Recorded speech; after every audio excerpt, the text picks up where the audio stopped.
Bonjour tout le monde, j'espère que vous allez bien. Donc aujourd'hui ensemble, qu'est-ce que c'est une API? Donc je vais vous expliquer qu'est-ce que c'est, je vais vous montrer comment ça fonctionne. Ensuite on va voir quelques exemples d'API et je vais vous faire aussi une démonstration avec l'API d'OpenAI. Donc c'est parti. Donc déjà, qu'est-ce que c'est une API?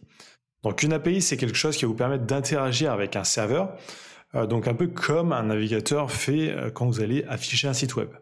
Donc vous allez taper sur votre navigateur quelque chose, votre navigateur lui va faire des requêtes à un serveur, ce serveur va lui répondre et va vous afficher à l'écran le site web. Une API c'est un peu pareil sauf que ça ne va pas vous afficher des informations en clair. Une API en général c'est plus utilisé entre des serveurs pour communiquer. Donc ça va être un intermédiaire. Donc pour l'instant c'est encore un peu flou mais vous allez comprendre un peu mieux avec les exemples.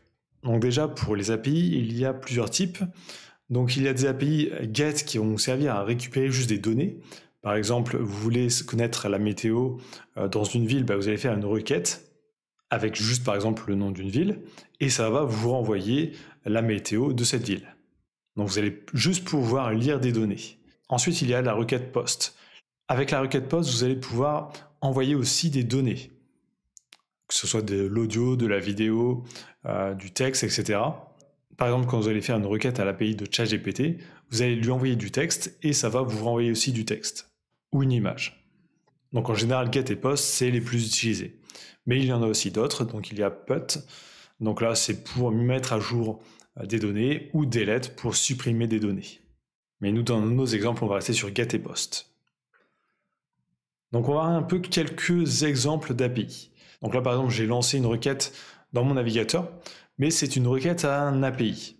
Donc on peut voir, j'ai appelé une URL, donc API funtranslation.com, et à la fin, je lui ai mis du texte. Donc là, salut, ça va. Et cette API, quand on lui envoie du texte, nous renvoie le code Morse de ce texte. Donc là, il nous renvoie que ça ici.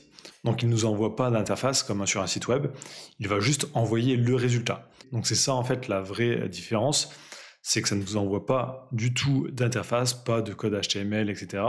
pour bien apparaître à l'écran. Ça va juste renvoyer des bouts de texte ici comme ça, ou de code. Et le plus souvent, c'est au format JSON, mais ça peut aussi être des images, vidéos, etc. Donc ici, une autre API, donc là on a juste à mettre l'URL de l'API, les dimensions de l'image que l'on veut obtenir, et à chaque fois qu'on va faire un appel à cette API, ça va nous renvoyer une image de chien aléatoire. Bon, c'est pas très utile celui-ci, mais c'est pour vous faire comprendre un peu les possibilités. Ici, une autre, donc là, dans l'URL, on va mettre par exemple le Coldplay, donc le groupe de musique, et le titre. Et ça va nous renvoyer directement les paroles de cette chanson. Donc on pourrait faire ça avec n'importe quelle chanson, et ça nous renvoie directement les paroles. Donc des API, il y en a des millions. Certaines sont accessibles au public, certaines non. Pour certaines, il faudra payer pour les utiliser. D'autres seront gratuits. Donc vous avez des API vraiment pour faire tout type de choses.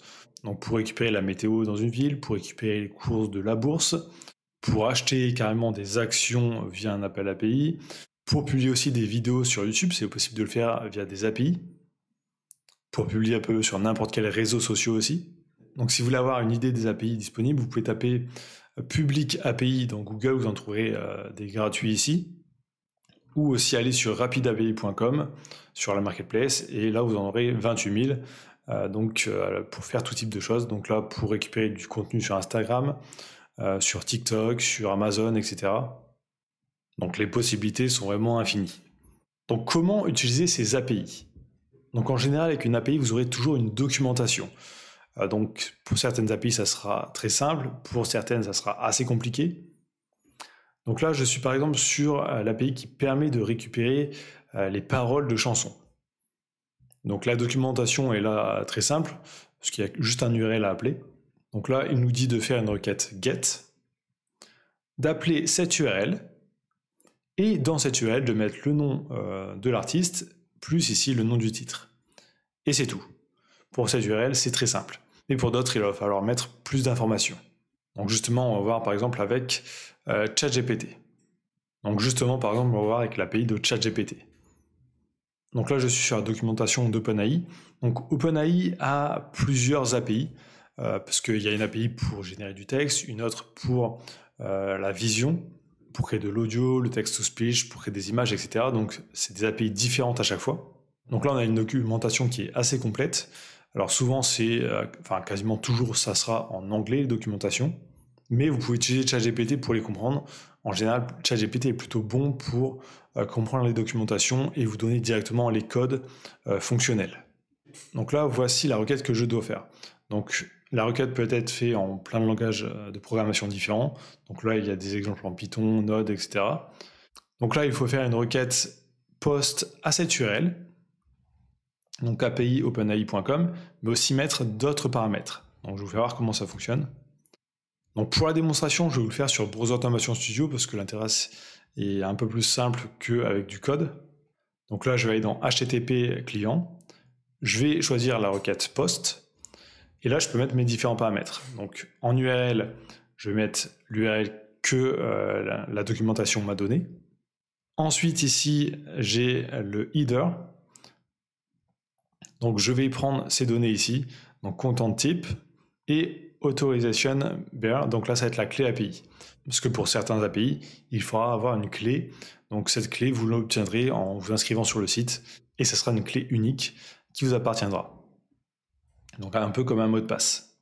Donc là quand c'est H c'est header, donc là header c'est dans le premier rectangle ici. Ensuite ici j'avais JSON, donc là ça va être le format que je vais lui envoyer. Et là, le JSON, il faut que je lui donne aussi. Donc c'est celui-ci. Donc là, la data, c'est le troisième paramètre. Donc juste en dessous. Donc là, on peut voir si je veux parler à ChatGPT. Il faut juste que je modifie ce texte ici. Donc là, je vais lui mettre salut.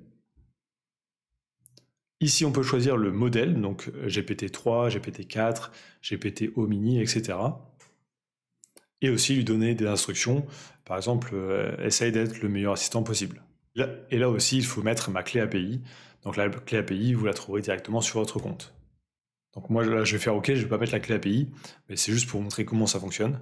Donc là, je peux voir la requête que j'ai faite et la réponse que j'ai reçue. Donc là, j'ai un message d'erreur, mais à la place de ce message d'erreur, j'aurai la réponse si j'aurais mis ma clé API. Donc là, par exemple, avec la clé API, ça m'aurait mis ici « Salut, ça va bien, merci et toi, comment ça va ?» Donc pour ceux qui connaissent Zapier et Make, c'est justement des services qui utilisent les API des sites web ou des applications et qui vont les connecter entre eux. Donc sans les API, ces services en ligne n'existeraient pas. Donc voilà, j'espère vous avoir aidé un peu à comprendre qu'est-ce que c'est les API et comment ça fonctionne. Donc ce qu'il faut retenir, c'est qu'il y a quelque chose qui va permettre d'interagir avec un serveur, mais sans vous donner vraiment une interface. Ça va juste vous renvoyer directement les résultats et faire les actions que vous avez demandées. C'est pas vraiment fait pour les utilisateurs, mais plus pour des scripts, de la programmation, etc. Et la plupart des sites web et applications que vous utilisez sur votre smartphone utilisent ces API. Donc si vous êtes arrivé jusqu'ici dans la vidéo, tapez API dans les commentaires, ça me permet de voir si les gens regardent bien jusqu'au bout les vidéos, et ça m'aide aussi énormément pour le référencement. Donc likez, commentez, abonnez-vous, et je vous dis à très bientôt.